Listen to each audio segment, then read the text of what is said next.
ஏதோ சொல்லணும்னு நினைச்சேனே. எஸ், டாக்டரை பத்தி தான். இந்த டாக்டரை விசிட் பண்ணிருக்கீங்களா? இல்லையா? அச்சோ, இவர் வேற லெவல் டாக்டருங்க. எந்த வியாதியாக இருந்தாலும் 500 ரூபாயில் குணப்படுத்தப்படும். உங்கள் வியாதி குணமாகவில்லை எனில் 1000 ரூபாயாக திருப்பி தரப்படும்னு தனது கிளினிக் முன்னால பெரிய போர்டுல எழுதி வச்சிருந்தாரு.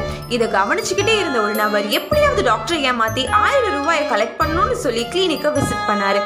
டாக்டர், என் நாக்கில் எந்த டேஸ்டையுமே உணர முடியல, எப்படியாவது குணப்படுத்துங்க அப்படின்னு சொல்ல, நர்ஸ், அந்த 4வது நம்பர் பாட்டில் இருக்கிற மருந்து இவர் வாயில 3 சொட்டு விடுங்க அப்படின்னு டாக்டர் சொல்ல, நர்ஸும் அப்படியே செஞ்சாங்க.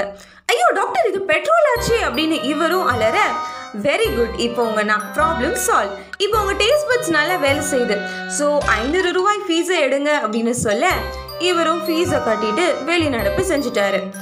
பரவாயில்ல, திரும்பவும் ட்ரை பண்ணுவோம்னு சொல்லி இந்த முறை டாக்டரை ஏமாத்திட்டு தான் வெளியே வரணும்னு சொல்லி கிளினிக்கு போனாரு இவரு. டாக்டர், எனக்கு மறதி ரொம்ப ஜாஸ்தியா இருக்கு, எப்படியாவது குணப்படுத்துங்க அப்படின்னு சொல்ல, ஸ்மார்ட்டான நம்ம டாக்டர் பேஷண்டோட மைண்ட் வாய்ஸை கண்டுபிடிச்சிட்டாரு. நர்ஸ், அந்த 4வது நம்பர் பாட்டில திறந்து இவர் வாயில 3 சொட்டு விடுங்க அப்படின்னு சொல்ல, ஐயோ டாக்டர், இது பெட்ரோல் ஆச்சு அப்படின்னு இவரும் அலற, வெரி குட், உங்க மெமரி பவர் நல்லா ஆயிடுச்சு, 500 ரூபாய் ஃபீஸை எடுங்க அப்படின்னு சொல்ல, இவரும் வேற வழி இல்லாம ஃபீஸை கட்டிட்டு நடைய கட்டினாரு. ச்சே, இப்படி ஆயிடுச்சே. சரி பரவாயில்ல, விருந்தானாலும் மருந்தானாலும் 3 முறையில நம்ம ஃபைனலா ஒரு வாட்டி டாக்டரை மடக்கி பார்ப்போம்.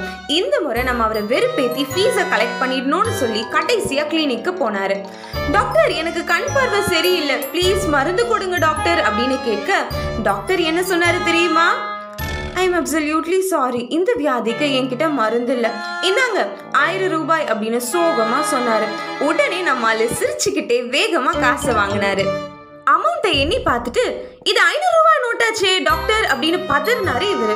உடனே டாக்டர், வெரி குட், உங்க பார்வையும் நல்லா ஆயிடுச்சு, எடுங்க 500 ரூபாய் ஃபீஸ் அப்படின்னு சொல்ல, டாக்டரை ஏமாத்தி தனது பாக்கெட்டை ஃபில் பண்ணணும் அப்படின்னு வந்து நினைச்ச நபர் எம்டி பாக்கெட்டோட ஏமாந்து வெட்கத்தோட வீட்டுக்கு போனாரு.